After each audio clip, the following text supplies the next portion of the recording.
فاتح یورپ حضرت طارق بن زیاد قسط نمبر 10 اپنا اسلامک اسٹوڈیو۔ ناظرین، روزرک دربار سے نکل کر محل سرا کی طرف روانہ ہوا۔ بوڑھوں کے آنے، ان کی باتیں سننے اور پیشن گویا معلوم ہونے سے وہ کچھ عجیب چکر میں الجھ گیا تھا۔ وہ ہیولا مزاج انسان تھا اور ضدی بھی بہت زیادہ تھا۔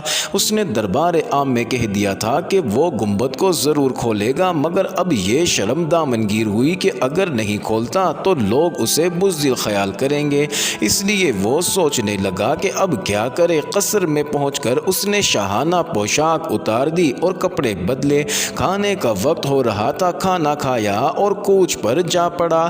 ناظرین، پڑھتے ہی پھر وہی خیال آ گیا اور پھر اس کے پہلوؤں پر غور کرنے لگا۔ اب جوں وہ غور کرتا جاتا تھا، اس کا دل کسی انجان خوف و ہراس میں مبتلا ہوتا جا رہا تھا۔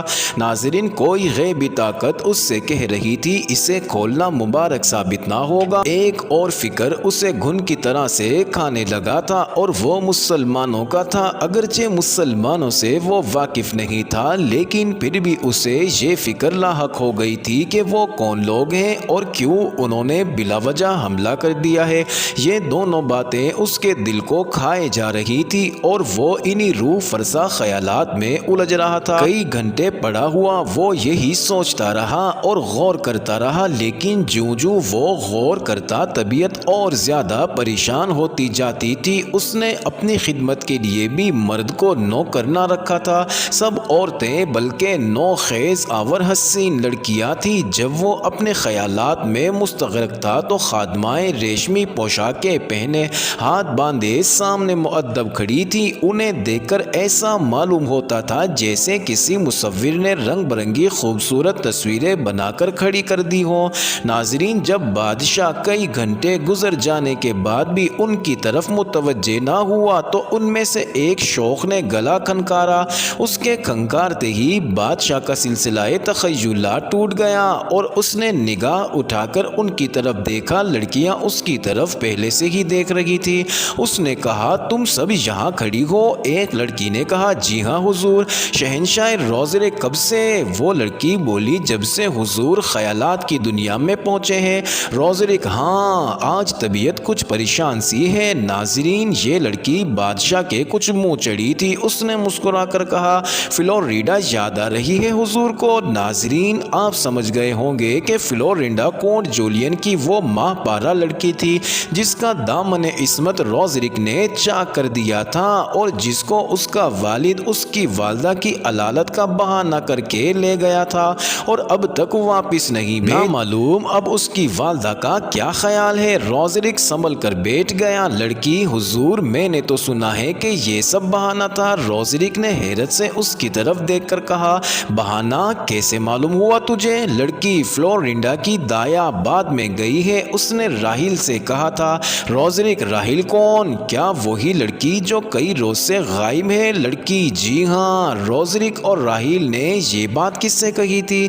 لڑکی، جس روز وہ غائب ہوئی اسی روز اس نے مجھے یہ بات کہی تھی۔ میں اس فکر میں رہی کہ راہیل مل جائے تو اسے حضور کے سامنے پیش کر کے یہ بات کہوں، لیکن اب جب کہ اس کے آنے کی کوئی توقع نہیں ہے تو میں نے ہی عرض کر دیا۔ روزرک، مگر اس نے بہانہ کیوں بنایا؟ لڑکی، دایا کہتی تھی کہ فلورینڈا نے سارا واقعہ اپنے باپ کو لکھ کر یہ استدعا کی تھی کہ وہ آ کر اسے لے جائے، چنانچہ وہ آیا اور بہانہ بنا کر اپنی لڑکی کو لے گیا۔ روزرک کو بہت حیرت ہوئی اور حیرت کے ساتھ غصہ اور افسوس بھی ہوا۔ وہ کچھ کہنے پر ہی آیا تھا کہ ایک پری زاد لڑکی اندر داخل ہوئی اور چند قدم بڑھ کر سر جھکا کر کھڑی ہو گئی۔ روزرک نے اس کی طرف دیکھ کر کہا، کیا ہے؟ لڑکی نے ایک مراسلہ پیش کرتے ہوئے کہا، حضور، قصر کے محافظ سپاہیوں کے افسر نے یہ مراسلہ دیا ہے۔ روزرک، لاؤ۔ لڑکی نے بڑھ کر مراسلہ دیا۔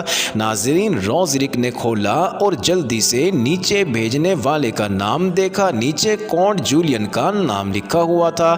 روزرک نے بغیر مراسلہ کا مضمون پڑھے کس قدر خوش ہو کر کہا، تیرا خیال غلط نکلا، دیکھ یہ جولین کا مراسلہ آیا ہے، شاید فلورینڈا کی والدہ آ گئی ہے۔ ابھی اس نے پڑھنا شروع کیا۔ لکھا تھا، مغرور سیاہ کار بادشاہ، تو نے میری بیٹی بیٹی کی عصمت تاراج کر کے خاندان گاٹ کی توہین کی ہے۔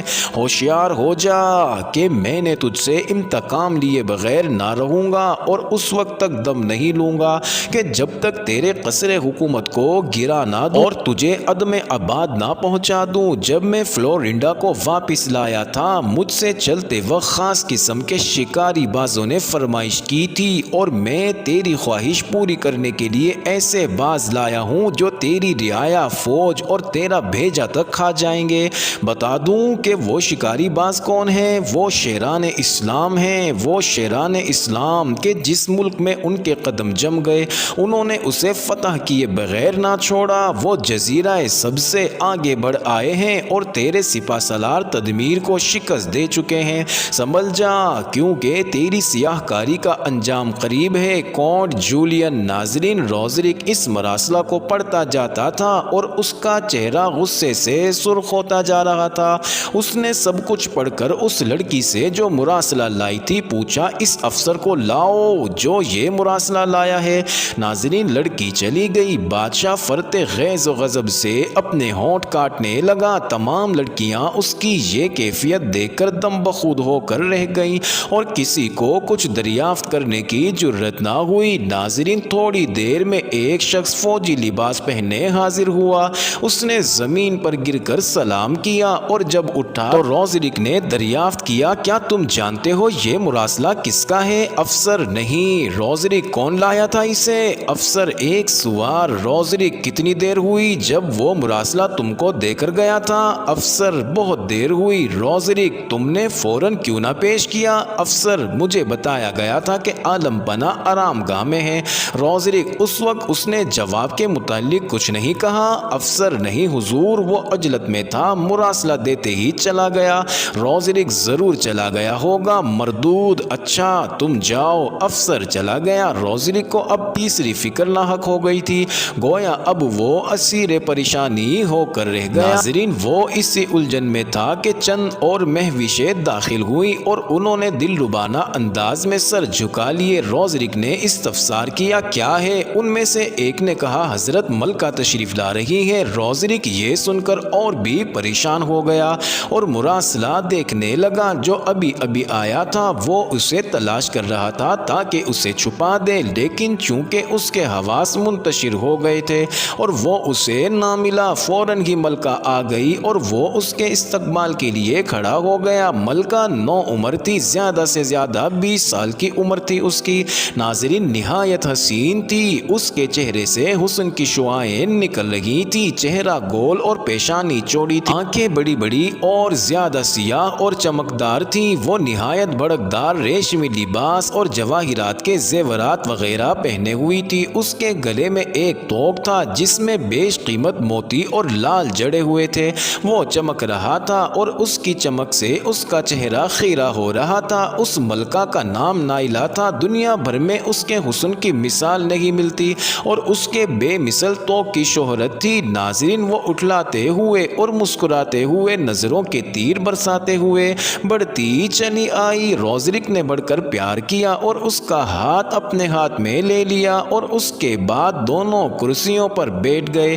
نائلہ نے کہا، میں نے سنا ہے آپ نے عجیب گنبد کھولنے کا ارادہ کیا ہے۔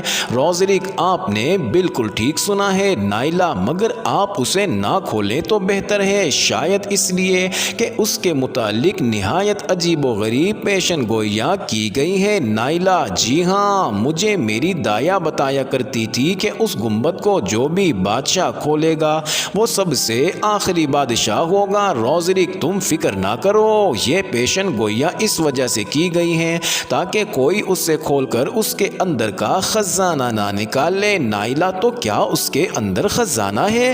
روزرک: یقیناً خزانہ ہے نائلہ، لیکن یہ محض قیاس ہے۔ روزرک: اور تم دیکھ لو گی کہ یہ قیاس نہ تھا؟ نائلہ: مگر میری التجا ہے کہ آپ اسے نہ کھولیں۔ روزرک: میں ضرور مان لیتا، لیکن میں نے بھرے دربار میں اس کے کھولنے کا اقرار کیا ہے اور اب اگر میں نہ کھولوں تو دنیا مجھے بزدل کہے گی، اور یہ بات شاید تم کو بھی اچھی طرح معلوم نہ ہو کہ اندلس کا بادشاہ بزدل کے نام سے یاد کیا جائے۔ نائلہ: آپ کی مرضی ہے۔ روزرک: ہاں، خدا کی مرضی یہ ناظرین اتفاق سے نائلہ کی نظر اسی مراسلے پر پڑ گئی جو کوچ پر رکھا تھا۔ یہ وہی مراسلہ تھا جسے چھپانے کے لیے روزرک نے تلاش کیا تھا اور باوجود ڈھونڈنے کے نہ ملا تھا۔ نائلہ نے کہا یہ کس کا مراسلہ ہے؟ یہ سنتے ہی روزرک کا رنگ فک ہو گیا اور وہ کچھ جواب نہ دے سکا۔ نائلہ اسے دیکھنے کے لیے اٹھی۔ روزرک گھبرا گیا اور اس نے کہا رہنے دیجئے، یہ مراسلہ آپ کے دیکھنے کا نہیں ہے۔ نائلہ نے ضد کرتے ہوئے کہا میں تو ضرور دیکھوں گی۔ اس کے کہنے کے ساتھ ہی اس نے بڑھ کر وہ مراسلہ اٹھا لیا۔ ناظرین، روزرک شرم و خوف بھری نگاہوں سے نائلہ کو دیکھنے لگا۔ نائلہ نے مراسلہ کھولا۔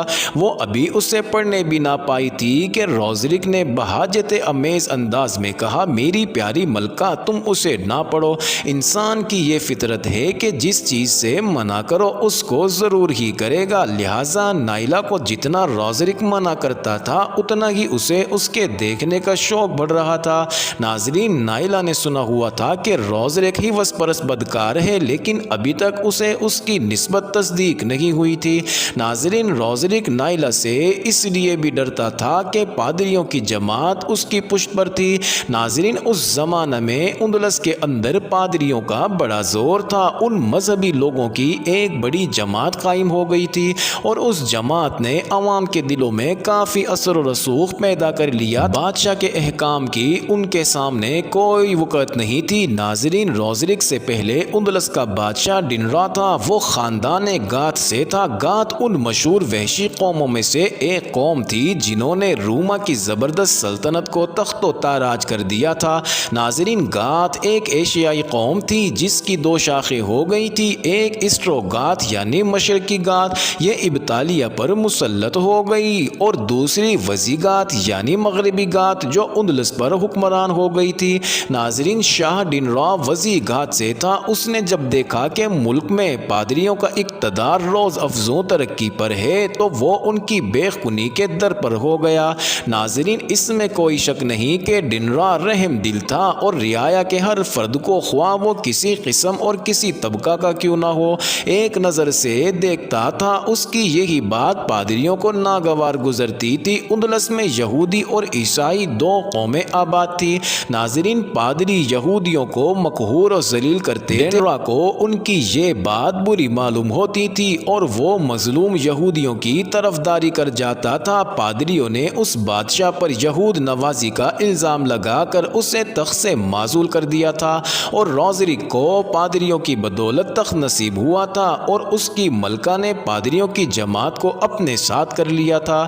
ناظرین، یہی وجہ تھی کہ روزرک اس سے ڈرتا تھا۔ کیوں؟ اسے خوف تھا کہ کہیں نائلہ اسے بھی ڈنرا کی طرح پادریوں سے معزول نہ کروا دے۔ ناظرین، نائلہ نے ضد کے لہجے میں کہا اسے ضرور پڑھوں گی روزرک، لیکن تم اسے پڑھ کر رنجیدہ ہوگی۔ نائلہ، یہ تو میں جانتی ہوں روزرک، مگر عقل مندی نہیں ہے کہ انسان جان بوجھ کر غم و فکر اٹھائے۔ نائلہ، لیکن مجبور روزرک تم کو کوئی مجبور نہیں کر رہا۔ نائلہ، یہ مراسلہ کس کا ہے؟ روزرک، کونٹ جولین کا۔ نائلہ، کیا لکھا ہے اس میں؟ روزرک، اگر یہ بات بتانے کی ہوتی تو منع کیوں کرتا پڑھنے سے؟ نائلہ، سنو، جب سے فلورینڈا یہاں سے گئی ہے اس وقت سے میں مضطرب اور بے قرار رہنے لگی ہوں۔ روزرک، شاید اس لیے کہ وہ تمہیں یاد آتی ہے۔ نائلہ، وہ حسین نیک دل لڑکی ہے، یاد کرنے کے قابل، لیکن میری بے چینی تو کسی اور ہی سبب ہے۔ کس سبب؟ روزرک نے پوچھا۔ نائلہ، مجھے خوف ہے کہ شاید تم نے اسے پریشان کرنا چاہا تھا، وہ عصمت مآب تھی اس لیے چلی گئی ہے۔ روزرک اس بات کا کیا جواب دیتا؟ اس کے سیاہ اعمال نامہ تو اس وقت نائلہ کے ہاتھ میں تھا۔ اگر وہ جھوٹ بولتا تو وہ پڑھ کر سب معلوم کر لیتی، اور اگر سچ بولتا تو کیسے اپنی زبان سے اپنی بدعمالی کا اقرار کرتا؟ نائلہ نے کہا تم چپ ہو گئے، کیا میرا اندیشہ صحیح تھا؟ روزرک، اس ذکر کو جانے دو بیگم، ذرا سنو، اگر تم یہ مراسلہ مجھے واپس کر دو تو میں وعدہ کرتا ہوں کہ عجیب گنبد نہیں کھولوں گا۔ نائلہ بے ساختہ ہنس پڑی اور اس نے کہا اگر آپ اسے کھولیں تو میرا اس میں کیا نقصان ہے، اور اگر نہ بھی کھولیں تو مجھے اس کا کیا فائدہ ہوگا؟ روزرک، لیکن اس کے پڑھنے سے بھی تمہیں کوئی فائدہ نہیں ہے۔ نائلہ، جس قدر تم اس کے نہ پڑھنے پر اصرار کرتے ہو، اس قدر میرے اندر اشتیاق پیدا ہو رہا ہے۔ اگر تم اس وقت جب کہ میں نے اسے دیکھا تھا اور دریافت کیا تھا کہ یہ کس کا مراسلہ ہے صاف صاف بتا دیتے تو میں اس کے پڑھنے کا خیال تک نہ کرتی۔ روزرک، مجھ سے غلطی ہو گئی ہے، میں اس کی معافی چاہتا ہوں۔ نائلہ، اب غلطی کا خمیازہ بھگتو۔ یہ کہہ کر اس نے اسے پڑھنا شروع کیا۔ روزرک بے حد بے چین و پریشان اور مضطرب ہو گیا، لہٰذا اس نے پھر کہا، اسے مت پڑھو بیگم، ملکہ روم۔ نائلہ نے غصے میں آ کر کہا، دیکھو تم خاموش رہو، میں اسے ضرور پڑھوں گی۔ اب روزرک کو مزید کچھ کہنے کی جرت نہ ہو سکی، وہ نائلہ کے چہرے کی طرف دیکھنے لگا اور نائلہ اسے پڑھنے لگی۔ وہ پڑھتی جاتی اور اس کا چہرہ غیظ و غضب سے سرخ ہوتا جا رہا تھا، نیز آنکھوں سے چنگاریاں سی برس رہی تھی۔ جوں جوں وہ غضبناک ہوتی جا رہی تھی تو روزرک کے چہرے کا رنگ فک ہوتا جا رہا تھا۔ معزز ناظرین، یہ انٹرسٹنگ ویڈیو جاری ہے، اگلی ویڈیو قسط نمبر 11 میں دیکھنا مت بھولیے گا۔